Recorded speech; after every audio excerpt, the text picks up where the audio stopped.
Hello, dear friends. Welcome to my YouTube channel, English Mastery with Pradeep sir. Students, today we will have to discuss about a very important concept of a past perfect tense. In previous lectures, we have studied, we have discussed about the different types of the present tense and also the past tense.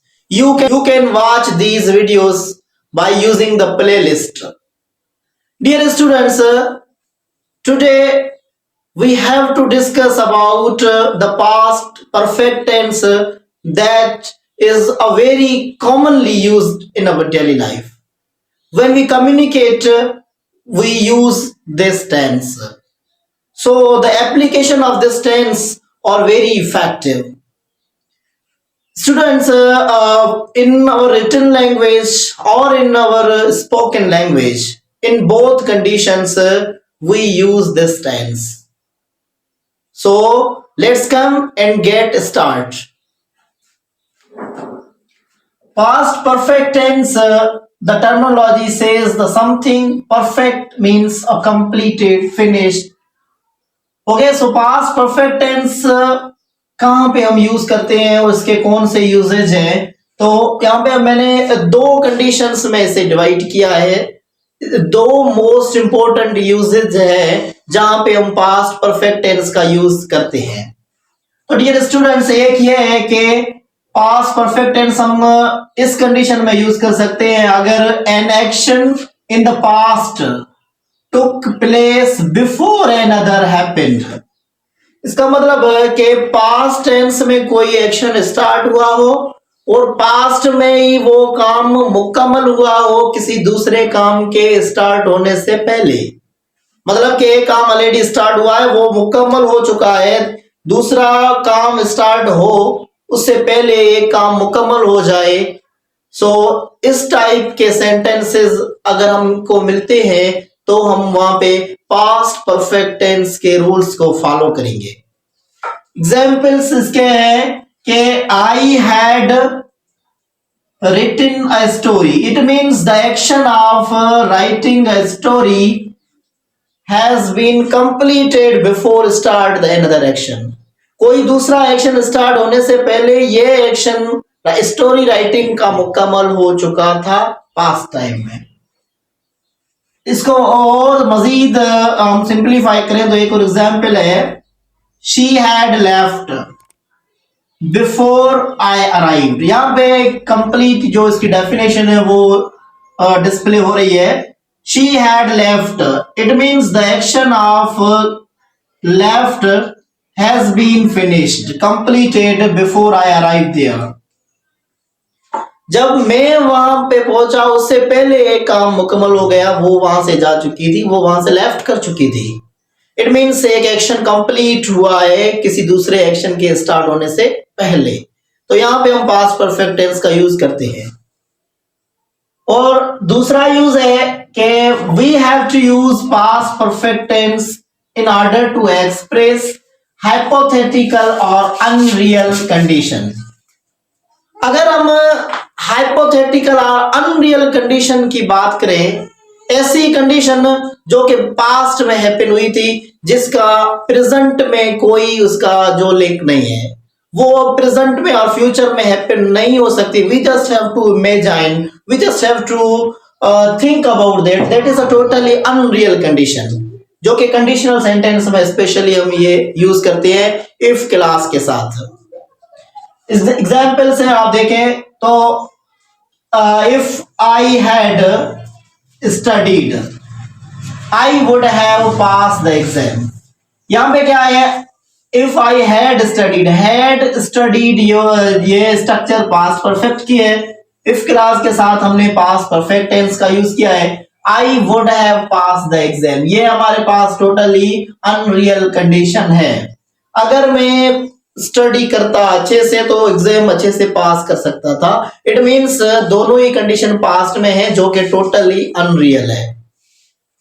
दूसरा example है, if she had left earlier she would have reached there. ये हमारे जो conditional sentence है उसमें से जो last condition है, थर्ड कंडीशनल सेंटेंसेस होते हैं, उसमें हम पास्ट परफेक्ट टेंस का यूज करते हैं। और वो ऐसी कंडीशन होती है जो कि टोटली हाइपोथेटिकल होती है, अनरियल होती है, जो रियलिटी पे बेस नहीं करती है, जस्ट इमेजिनेशन होता है, जस्ट थिंकिंग होती है, जस्ट एक रिग्रेट होता है पास्ट का। ओके, तो यहाँ पे हम भी पास्ट परफेक्ट टेंस का यूज कर सकते हैं। तो ये बहुत इंपॉर्टेंट यूजेज है पास्ट परफेक्ट के। एक ऐसा एक्शन जो पास्ट में स्टार्ट हुआ वो पास्ट में किसी दूसरे एक्शन के स्टार्ट होने से पहले मुकम्मल हो। और दूसरा, कंडीशनल सेंटेंस में जब हम हाइपोथेटिकल 100% अनरियल कंडीशंस की बात करते हैं, पास्ट रिग्रेट की बात करते हैं, तो वहां पे हम भी पास्ट परफेक्ट टेंस का यूज करते हैं। Okay, then we have to move to the sentence structure of the past perfect tense. Students, past, we have to use subject in the first of the at the first of the sentence. Then we have to use helping verb, and after that past participle. Past participle in the sense के third form of the verb. यहाँ पे हम subject के साथ helping verb और past past participle का use करेंगे। Past participle means third form of the verb होता है। यह सिर्फ पास्ट परफेक्ट की नहीं, इवन जो भी परफेक्ट टेंस है, प्रेजेंट परफेक्ट, पास्ट परफेक्ट और फ्यूचर परफेक्ट, इन तीनों की जो सेंटेंस फॉर्मेशन और द स्ट्रक्चर है, या हम उसे बोले कि सिंटैक्स जो उसकी है वो सेम होती है। ओके, बट हेल्पिंग वर्ब का वहां पे चेंजेस करते हैं अकॉर्डिंग टू द टेंसेस। यहाँ पे हमारे पास पास्ट परफेक्ट है तो उसका एक ही हेल्पिंग वर्ब है, दैट इज हैज, जो कि सब सब्जेक्ट के साथ, जो भी सब्जेक्ट होगा उन सब से एग्री करेगा, even the subject is a singular और plural.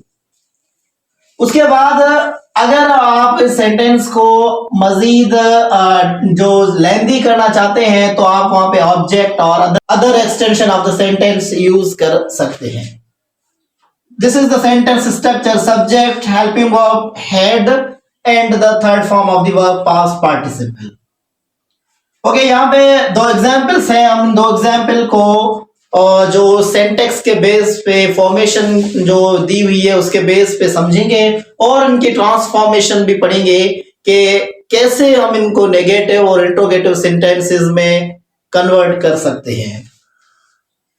The first example is I had completed my assignment. Okay, यहाँ पे सब्जेक्ट, हेल्पिंग वर्ब, यहाँ पे third form of the verb आ गया और उसके बाद हमने सेंटेंस का रिमेनिंग पार्ट यूज किया है।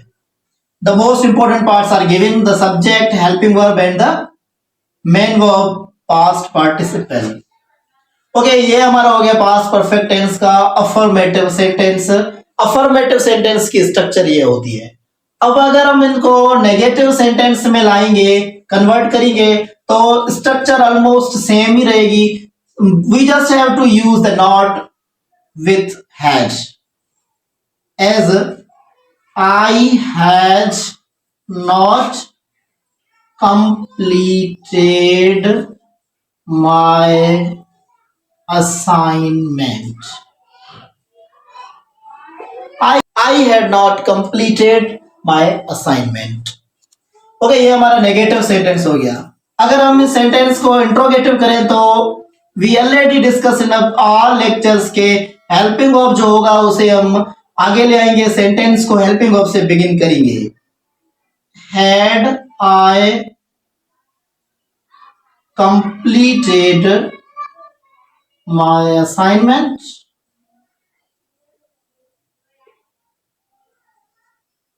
और हम यहाँ पे क्वेश्चन मार्क का यूज करेंगे। Had I completed my assignment, then इसको इंट्रोगेटिव और नेगेटिव दोनों करना चाहते हैं तो हम नॉट का यूज करेंगे अपनी प्लेस पे।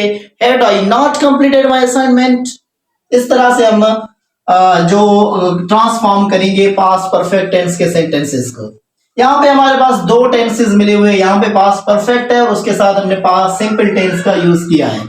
I had answered before you asked. Okay, यहाँ पे जो एक एक्शन स्टार्ट होने से पहले जो दूसरा एक्शन कंप्लीट हो चुका था, इसको हम अगर नेगेटिव सेंटेंस में चेंज करेंगे तो इस तरह बनाएंगे, I has not answered. I had not answered before you asked. Okay ये हमारा नेगेटिव सेंटेंस हो गया। अगर हम इंट्रोगेटिव की बात करें तो हेड को पहले लाएंगे, सेंटेंस को बिगिन हेड से करेंगे। Had I answered, had I answered before you asked. Had I answered before you asked, we have to use question mark at the end of this sentence. Okay so इस तरह से हम इन sentences को transform भी कर सकते हैं, change कर सकते हैं। तो students this is the entire detail about the past perfect tense. अगर ये डिटेल आप क्लियरली अंडरस्टैंड कर जाते हैं तो आपको जो भी कॉम्पिटिटिव एग्जाम्स है, जो भी आपके टेस्ट्स है, उनमें से कहीं भी आपको पास्ट परफेक्ट से रिलेटेड किसी भी किस्म का कंफ्यूजन नहीं होगा। ओके और आपको इस स्ट्रक्चर के बेस पे प्रैक्टिस करनी है और सेंटेंसेस बनाने हैं और स्पीकिंग में भी आपको वो सेंटेंसेस यूज करने हैं ताकि इस सेंटेंस से रिलेटेड आपकी जो भी कंफ्यूजन हो स्पोकन और द रिटन लैंग्वेज वो सब क्लियर हो सके। Thank you.